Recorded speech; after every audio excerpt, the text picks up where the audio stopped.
Story 1. The Echo on the Bridge. I've never been the type of person who believes in gut feelings or sixth senses. I'm a forensic accountant by trade. I deal in hard data, spreadsheets, and paper trails. If I can't see it or calculate it, it doesn't exist. But after what happened last November, I've learned that sometimes the numbers don't add up, and your instincts are the only thing keeping you alive. I live in Asheville, North Carolina, a place known for its artsy vibe and incredible hiking trails. My roommate, Sarah, is a total fitness junkie. She's the kind of person who signs up for a half marathon for fun. Last fall, she finally guilt-tripped me into training with her. Because of our work schedules, we usually couldn't hit the trails until around 9 p.m. In the summer, that's fine, but in November, the sun is long gone, and the Blue Ridge Mountains get pitch black and bone-chillingly cold. Our usual spot was the Arboretum. It's technically closed at night, but there's a side entrance near the parkway that all the locals use. It's generally considered safe. Paved paths, manicured gardens, not exactly the deep wilderness. That Tuesday night, the air was dead still. You could see your breath puffing out in little white clouds with every exhale. We decided to take the Creek Loop, a 3-mile circuit that dips down into a valley, crosses an old wooden suspension bridge, and loops back to the parking lot. We were about a mile in, just hitting our stride. I was listening to Sarah talk about some drama with her barista, trying to ignore the burning in my lungs. The path here turned from pavement to crushed gravel. Crunch. Crunch. Crunch. The rhythmic sound of our running shoes hitting the stones was hypnotic. But then, the rhythm glitched. Crunch. Crunch. It was faint, a split-second delay, like an echo bouncing off the trees. I pulled my earbud out. "Hey, hold up a sec." Sarah stopped, jogging in place. "What, you cramping?" "No," I whispered, scanning the dark tree line behind us. "Do you hear that?" Silence. Just the wind rustling the dry leaves of the rhododendrons. "Hear what?" Sarah asked, looking annoyed. I thought, never mind, let's keep going. We started running again. And within 10 seconds, the sound returned. Crunch. Crunch. It wasn't an echo. I realized it with a sick feeling in my stomach. An echo doesn't have weight. This sound had the distinct, heavy thud of rubber hitting gravel. I glanced at Sarah. Her face had gone pale. She heard it too. "Don't look back," I hissed, my accountant brain switching into survival mode. "Just speed up a little. Let's test it." We picked up the pace, moving from a jog to a solid run. The footsteps behind us sped up instantly. Thud, thud, thud. I slowed down abruptly, almost to a walk. The footsteps slowed down, matching our cadence perfectly. This wasn't just someone running on the same trail. This was mimicry. Someone was toying with us. "We need to get to the bridge," Sarah whispered, her voice trembling. "It's the only way back to the main road." The suspension bridge was about a quarter-mile ahead. It's one of those narrow, swaying wooden structures that crosses a dried-up creek bed. It's a natural bottleneck. "On 3, we sprint," I said. 1, 2, 3. We bolted. Adrenaline flooded my system, numbing the cold. We tore down the path, leaves blurring past us. The footsteps behind us pounded heavily, keeping pace, never getting closer, never falling behind.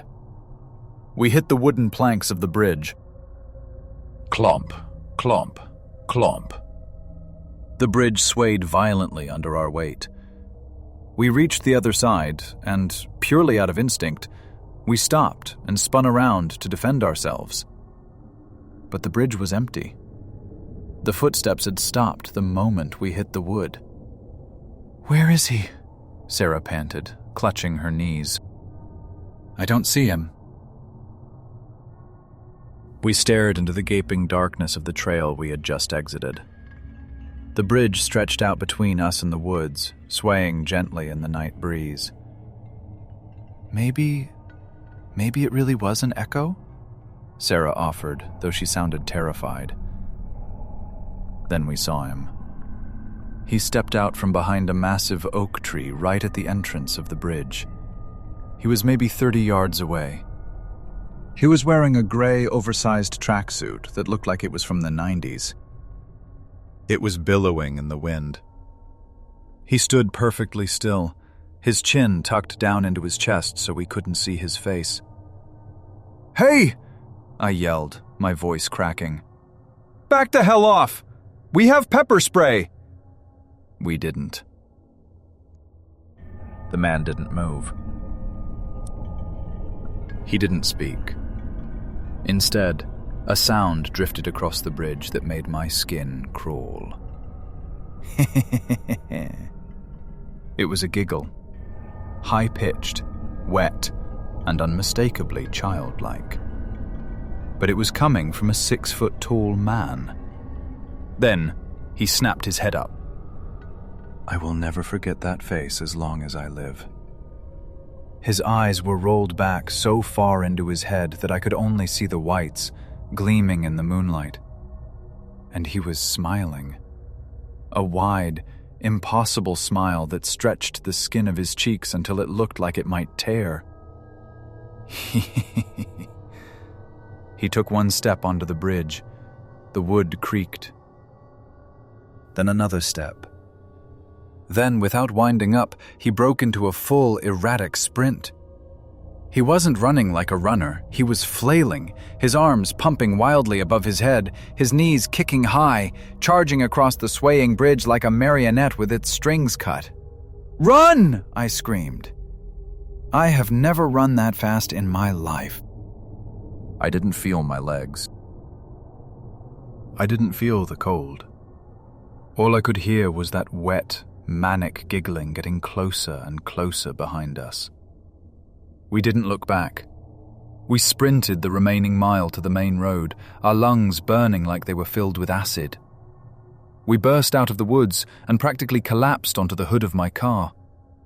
I fumbled with the keys, dropped them, picked them up, and we scrambled inside, locking the doors just as we saw a grey shape emerge from the tree line. He didn't come into the parking lot. He just stood at the edge of the woods, swaying back and forth, watching us drive away. We called the police from a gas station down the road. They patrolled the area, but of course they found nothing. Just some disturbed gravel and boot prints on the bridge. Sarah stopped running entirely after that. She took up yoga. As for me, I still work with numbers. I still look for logic in everything. But I know for a fact that there are things out there in the dark that don't follow any pattern. And I know that sometimes, when you hear an echo, you shouldn't wait to see what made the sound. Story 2. The Silent Sprinter. I grew up in a small town in Washington State, right where the suburbs bleed into the Cascade foothills. If you know anything about the Pacific Northwest, you know two things. The forests are ancient, and they have a way of swallowing sound. It's beautiful during the day, but when the sun goes down and that gray mist rolls in, it feels like the trees are closing ranks around you. I was 17 that summer, trying to save up for a car by walking dogs for the wealthy families in the new development up the hill. My favorite client was a 110-pound Rottweiler named Brutus. Despite looking like a beast that could eat a car bumper, Brutus was a total softie. He was terrified of thunder, vacuum cleaners, and squirrels. But walking him gave me a sense of invincibility. Who's going to mess with a kid holding a leash attached to a muscle-bound Rottweiler? That confidence is exactly what led me to the logging road. It was a Tuesday evening, around dusk. The sky was that bruised purple color you get right before true dark. I decided to take Brutus off the paved sidewalk and onto an old gravel logging road that cut behind the neighborhood. It was a shortcut, flanked on both sides by dense walls of Douglas fir and overgrown ferns. We were about a mile in when the woods went dead quiet. Usually you hear tree frogs, crickets, the wind in the branches. But suddenly, it was like someone hit the mute button on the world. Brutus stopped dead in his tracks. The hair along his spine stood up in a rigid ridge. He didn't bark. He let out this low, vibrating growl that I felt travel up the leash and into my hand. I followed his gaze. About 50 yards ahead, the trail curved sharply to the left. Standing behind the thick trunk of a cedar tree was a man. He wasn't wearing a mask or a costume. He was dressed in a faded red flannel shirt and dirty jeans, looking like any other local hiker or logger. But he wasn't hiking. He was leaning out from behind the tree at an unnatural angle, just enough to expose one eye and half of his face, watching us. "Hello?" I called out, my voice sounding thin and pathetic in the damp air. The man didn't move. He didn't blink. He just kept that one eye locked on me. A cold prickle of fear started at the base of my neck. "Come on, Brutus," I whispered, tugging the leash. "Let's go home." I turned us around, trying to keep my pace measured. "Don't run," I told myself. "Running triggers the predator instinct." I walked fast, my ears straining for any sound behind me. Crunch, crunch, footsteps. Heavy ones. I glanced over my shoulder. The man was no longer behind the tree. He was standing in the middle of the gravel road, facing my back, and in his right hand, dangling loosely by his side, was a rusty camping hatchet. The sight of the weapon bypassed all logic. I abandoned the "don't run" rule. "Run, Brutus! Go!" I yelled, breaking into a jog. I checked behind me again, and what I saw stopped my heart. The man was sprinting toward me, but it wasn't a normal sprint. It was wrong. Physically wrong. His legs were pumping with terrifying speed, but his arms weren't swinging in rhythm. They were flailing wildly above his head, flopping around like he had no bones in his elbows, like one of those wacky inflatable tube men you see at car dealerships. His head was lolling side to side with every step. He looked like a marionette being jerked forward by an invisible, angry puppeteer. But the most terrifying part was the silence. He was sprinting full tilt, closing the distance, 40 yards, 30 yards, but he wasn't making a sound. No panting, no heavy breathing, no grunts of exertion. Just the heavy thud, thud, thud of his boots on the gravel, getting louder and faster. I was sprinting now, my lungs burning, gasping for air like a drowning man. Brutus, sensing my terror, was practically dragging me down the trail. I could hear the footsteps right behind me now. I could hear the whoosh of air as his flailing arms sliced through the wind. I braced myself for the bite of the hatchet. "Come on, come on!" I screamed at the dog, tears stinging my eyes. We burst out of the tree line and onto the paved cul-de-sac of the neighborhood. The orange glow of the streetlights washed over us. I didn't stop. I ran until I was directly under a street lamp in front of a house with lights on inside. I collapsed on the curb, clutching Brutus, wheezing so hard I thought I'd pass out. I spun around to face the trail entrance, ready to fight for my life. The man was standing right where the gravel met the pavement. He had stopped instantly. He wasn't panting, he wasn't sweating, his chest wasn't heaving. He stood there, perfectly still, the hatchet hanging by his side, looking at me with a face completely void of emotion. It was like he hadn't just sprinted a mile at Olympic speeds. He looked at me, then tilted his head slowly to look at the street lamp buzzing above me. Then, without a word, he turned around and walked back into the darkness of the forest. He walked calmly, casually, like he was just out for an evening stroll. I sat there for 20 minutes, too terrified to move, waiting for my dad to come pick me up. I never walked that trail again. I quit the dog walking job a week later. To this day, I can handle horror movies. I can handle gore. But what I can't handle is silence. Because I know that sometimes the things that want to hurt you don't need to breathe. Story 3. The Long Game. People usually think of stalkers as impulsive. We imagine them as crimes of passion, someone snapping, losing control, and acting in the heat of the moment. But I learned the hard way that sometimes it's a project. Sometimes they're willing to wait years for the stars to align. I grew up in rural Kansas. If you've never been there, picture an endless grid. The roads are perfectly straight, intersecting at 90-degree angles every mile, surrounding massive squares of corn and soybeans. It's quiet. It's safe. Everyone knows everyone. At least that's what we tell ourselves. I'm a cyclist. Out here, it's the only way to keep your sanity without driving 2 hours to a city.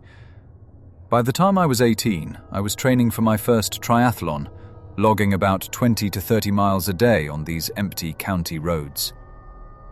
This story actually starts 8 years before the incident, when I was 10 years old. I was playing in my front yard one afternoon when a beat-up navy blue sedan slowed to a crawl in front of our driveway. The window rolled down, and a man leaned out. He had distinct bleach blonde hair that looked crispy from too much dye, and a jagged white scar running along his jawline. He waved a crisp $20 bill at me. "Hey, buddy," he smiled. "I lost my puppy. Can you come help me look in the back seat?" I was a kid, but I wasn't stupid. I turned and ran inside, screaming for my dad. My dad, being a Kansas farmer, came out to the porch with a 12-gauge shotgun in about 10 seconds flat. By the time he got there, the sedan had peeled out, disappearing into the dust. We filed a report, but nothing came of it. We forgot about it. Just a creepy encounter in a small town. Fast forward 8 years. I'm 18, fit, and spending hours alone on my bike. About a month before the incident, I started noticing traffic patterns. When you ride the same routes every day, you memorize the cars. Farmer John's truck, the mail carrier, the school bus. But I started seeing 2 new vehicles. One was that same navy blue sedan, only now the paint was peeling and it had a donut tire on the back left. The other was a brand new cherry red pickup truck with tinted windows. They were never together. I'd see the truck parked by a mile marker on Monday. I'd see the sedan driving slowly past me on Tuesday. I rationalized it. Just farmhands, just traffic. But the net was tightening. I just didn't see it. Last July, to beat the oppressive heat, I switched my ride time from 4 p.m. to 6 a.m. The sun is just coming up, and the mist is still hovering over the corn. I was 5 miles from home, on a paved county road, when I looked in my rearview mirror. The blue sedan was there. It wasn't passing me. It was matching my speed, staying exactly 50 yards back. I turned right at the next intersection. The sedan turned right. I pedaled harder, pushing 25 miles per hour. The sedan sped up, maintaining the distance. Panic started to set in. I knew these roads. I knew there was a gravel service road coming up on my left that cut through the cornfields. A car could drive on it, but it was rough. I figured I could lose him in the dust. I swerved onto the gravel, my thin tires skidding. I pushed with everything I had, my legs burning. I looked back. The sedan had turned onto the gravel. He wasn't hiding it anymore. He was accelerating, kicking up a cloud of dust, closing the gap. I rode for about a mile, my heart hammering against my ribs, focused entirely on the car behind me. Then, I looked forward. My blood froze. Parked horizontally across the narrow gravel road, blocking the entire path, was the cherry-red pickup truck. It was a trap. A pincer movement. They knew I took this route. They knew the gravel road had no outlet. They had coordinated this. I slammed on my brakes, skidding to a halt about 20 feet from the truck. Behind me, the blue sedan stopped, blocking my retreat. The driver's door of the red truck opened. A man stepped out. He was older now, maybe in his 40s, heavier, but I recognized him instantly. The bleach-blonde hair was thinning, but the scar on his jaw was still there. He leaned against the truck door, crossed his arms, and smiled. "Long time no see, kid," he said. His voice was calm, terrifyingly casual. He reached into the truck bed and grabbed a coil of rope. I didn't think. I didn't try to turn the bike around. I did the only thing a vehicle couldn't do. I unclipped my shoes, lifted my carbon fiber bike onto my shoulder, and threw myself blindly into the cornfield to my right. "Get him!" the man screamed. I sprinted into the corn. If you've never been in a mature cornfield, it's like a jungle. The stalks are 7 feet high, the leaves are sharp like paper cuts, and you can't see 3 feet in front of you. I heard car doors slamming. I heard them crashing through the stalks behind me, cursing. "Go left! Cut him off!" But they were 2 middle-aged men in heavy boots. I was an 18-year-old triathlete running on pure adrenaline. I zigzagged through the rows, silent and fast, letting the corn swallow me. I ran until my lungs bled. I didn't stop until I hit a farmhouse 3 miles away. I banged on the door until an old woman answered, and I collapsed on her porch. When the sheriff went back to the service road, the cars were gone. But the tire tracks were there. They found muddy boot prints entering the corn, stopping about 50 yards in where they realized they couldn't catch me. The detective sat me down later. He told me that based on the precision of the trap, they hadn't just seen me that morning. They had likely been watching me for months, learning my schedule, mapping my routes, waiting for me to be old enough, or maybe just waiting for the perfect moment where no one was watching. I don't ride a bike anymore.